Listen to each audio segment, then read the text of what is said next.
Okay, I'm back. Now, you may have noticed back there I went way too fast to this because I almost got killed, but before I got killed by that big mob of enemies earlier, including that giant skeleton down there, I picked up a ring from a tomb in there called the Dark Moon Seance ring. I completely missed this on my first playthrough until much later on.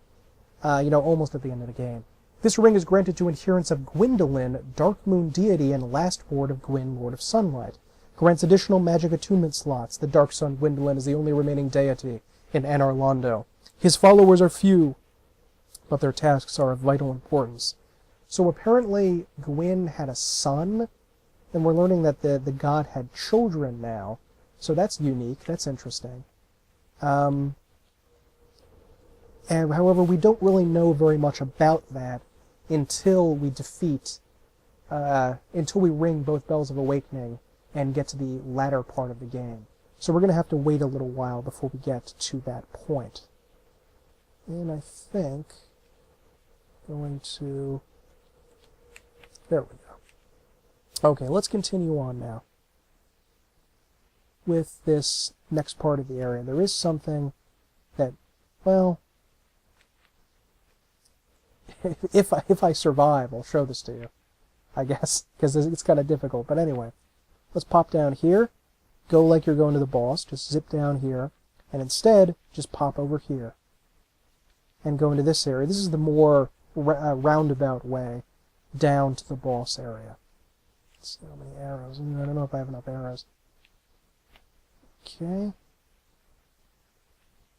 Right over here, if you look off into the distance there, you might see that there is a Titanite demon, just like the one near Andrea Vestora, except he is in the dark there.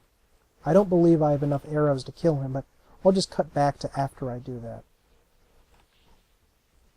Okay, that took a long damn time, and if you want to come down here, make sure to bring a whole mess of arrows. I had about 80, and that only took him down to maybe a third of his health, half, a third, something like that. So bring hundreds and hundreds, and just, if you want to spend a long time doing it.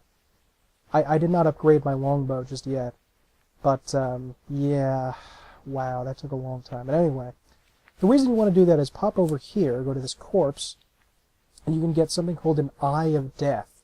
And make sure to keep this in your inventory. And the dreadful eyes of death spread disaster across neighboring worlds. Phantoms lured to the host world may end up as victims, allowing the eyes of death to multiply and leading to further proliferation of bane. And if you go over here, it says, what? Nestle in coffin? Pop in here, and just like with the bird, wait, and you will get a reward, but after waiting a little bit. And you have to have that Eye of Death in your inventory, in your actually holding it, like where the Estus flask is. If it's not there, it doesn't matter. And just stay there for a while.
And this is actually the boss room for the Nito, the God of the Dead. This is not the boss fight, though. That can only be done much later on in the game. After Ornstein and Smo, well after the 50% point of the game. A long, long way off before we can do that. But you would actually go and visit his boss room for a while and just look around. And It's a dank, miserable, dark cave, of course. And there he is. There is Nito, the god of the dead, standing right over there. And he is looking suitably spooky and scary, and skeletons, spooky, scary skeletons. But let's go over to him, and we can actually interact with one of these bosses. Pray to the sarcophagus Gravelord. And you can do this right from the beginning of the game. Enter a covenant, which you can do here, and enter the Gravelord Covenant, which is pretty neat. And you can also essentially overpower yourself with a weapon called the Gravelord Sword.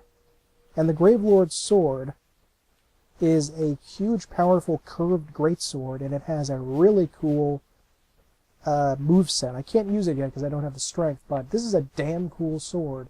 You don't need a tremendous amount of stats to use it, just a fairly minimal dex and strength input to two-handed, and you're going to be doing amazing. So that's really cool that you can come down here right at the beginning of the game and get them. Will essentially break your game. We also got, by the way, as a drop from that guy, those big demon Titanite demons, a demon Titanite, which will allow us to reinforce certain special items, the boss weapons, the weapons that we can forge with the souls of certain powerful bosses.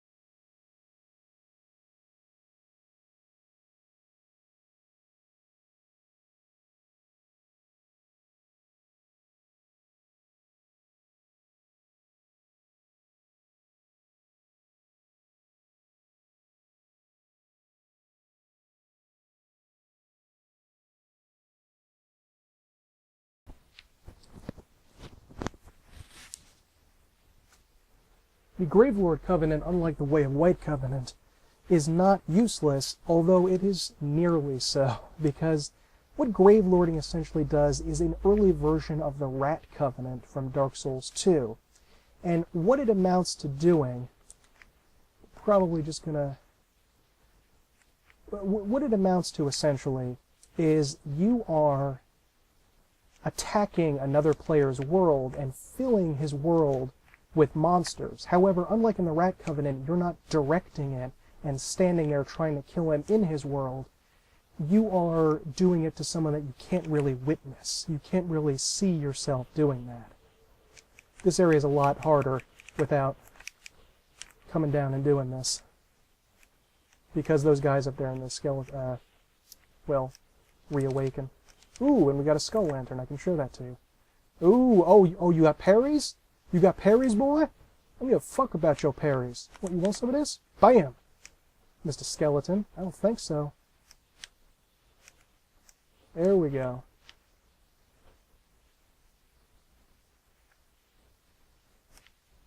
Oh, you got some of that?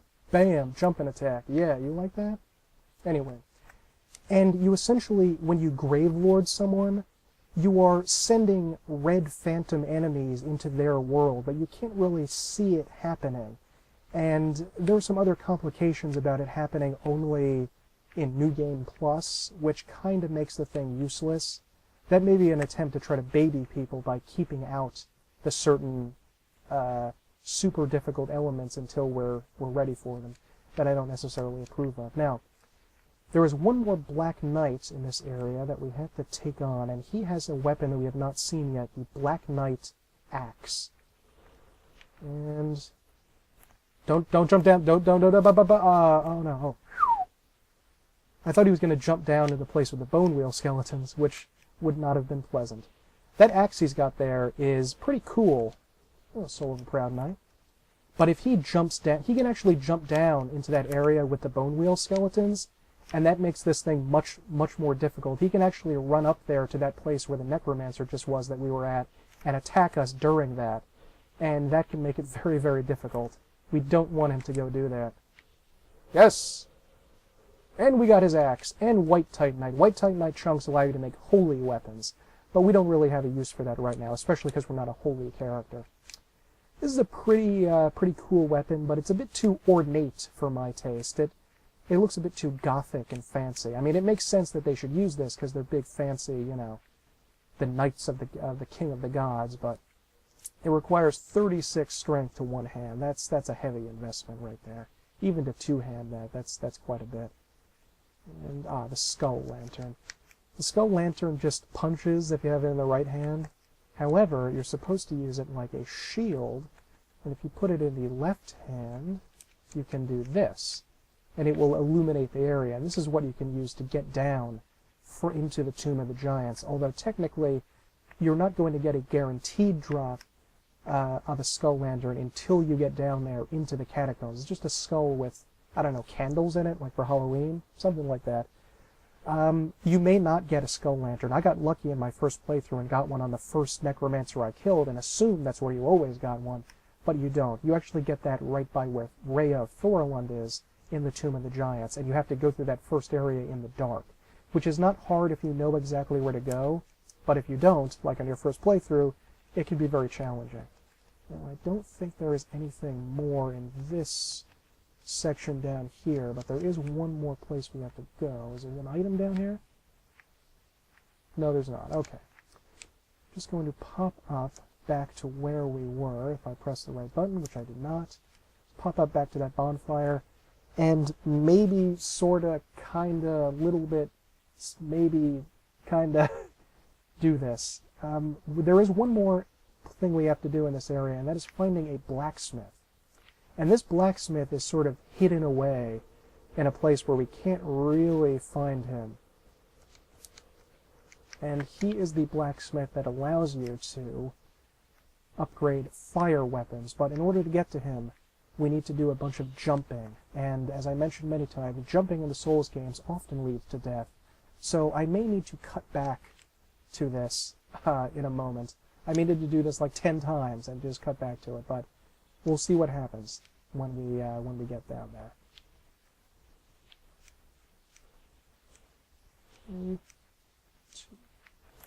Oops.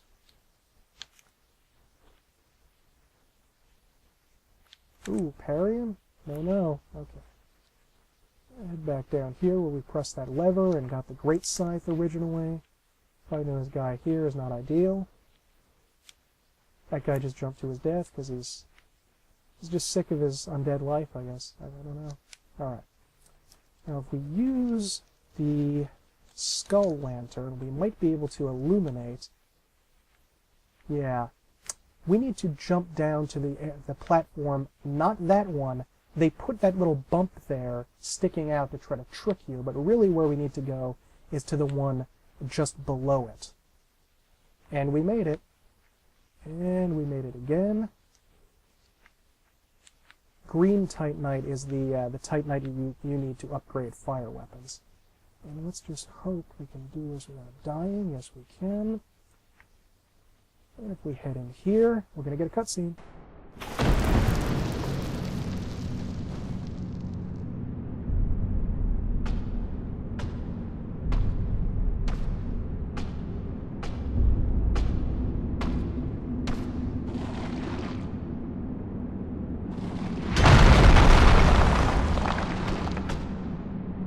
Be gone with you. You'll spoil my focus.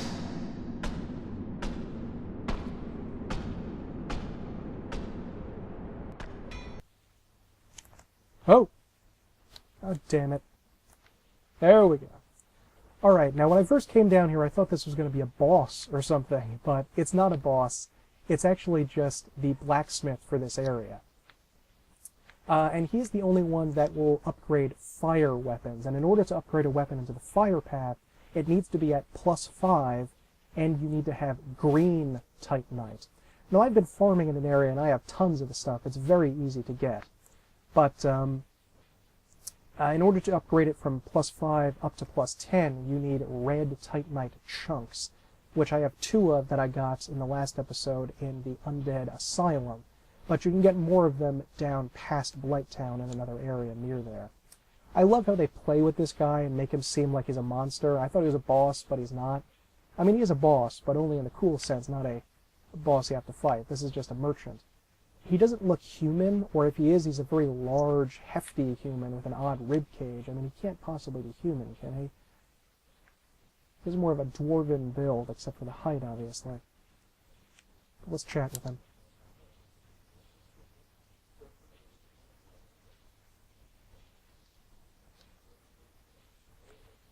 He is not talkative. And you just see that we have a +5 weapon we can get to a fire S-Talk. And what upgrading it along the fire path was reducing the physical damage a bit and giving you the fire attack. Originally, I think when you played the game, it just simply doubled your attack from 112 regular to 112 fire. But now I think it reduces it a little bit when it gives you both. And making a weapon a fire weapon sharply reduces any scaling benefits you get. You get literally none here. You know, it goes from D to nothing, C to nothing in scaling. You can also do regular reinforcements and stuff if you want. Just here. But anyway, you can also, let's just do this here. And we'll buy a couple of homeward bones, sir. You will sell regular Titanite shards, the weapon and repair box, smith boxes. I guess the homeward bones are to get you back to where you came from. And also sell a bunch of arrows, which is pretty nice. So, I don't think he says anything. Yeah. So, that's pretty cool.